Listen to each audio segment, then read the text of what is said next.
Hi friends, ఎలా ఉన్నారు అందరూ? ఐ హోప్ మీరందరూ బాగున్నారు అనుకుంటూ. సో ఫ్రెండ్స్, మనము గోధుమ రవ్వతో ఉప్మా రవ్వ చేసుకోబోతున్నాం. లావుగా ఉన్న దొడ్డుగా ఉన్న గోధుమ రవ్వతోటి. సో ఫ్రెండ్స్, ఒక గిన్నె పెట్టుకున్నాము, ఆయిల్ వేసుకున్నాము. వీలైతే కాస్త నెయ్యి వేసుకోండి, జీలకర్ర, ఉట్టి ఆవాలు వేసుకోండి, అల్లం తురుము వేసుకోండి ఫ్రెండ్స్.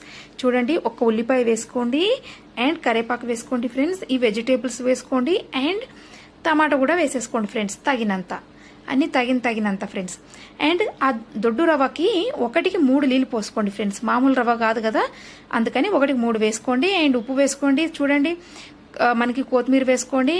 మరిగిన తర్వాత రవ్వ వేసుకోండి. చిన్న మంట మీద ఇంకా ఒక ఉడుకు వచ్చిన తర్వాత చిన్న మంట మీద వదిలేయండి ఫ్రెండ్స్. సూపర్గా చూడండి, దాన అనేది విడిపోతుంది. అప్పుడు మీరు సర్వ్ చేసుకోండి ఫ్రెండ్స్. ఇంతే ఫ్రెండ్స్, చాలా ఈజీ, చాలా సింపుల్. ఇంకా మీకు ఉప్మా వీడియోలు కావాలంటే పార్వతి హోమ్ రెసిపీస్లో ఉన్నాయి, చూడండి. ఇంకా చాలా వీడియోలు ఉన్నాయి, మీకు తప్పకుండా నచ్చుతుంది. Thank you so much friends. అన్ని కారం పొడితో వడ్డించుకోండి.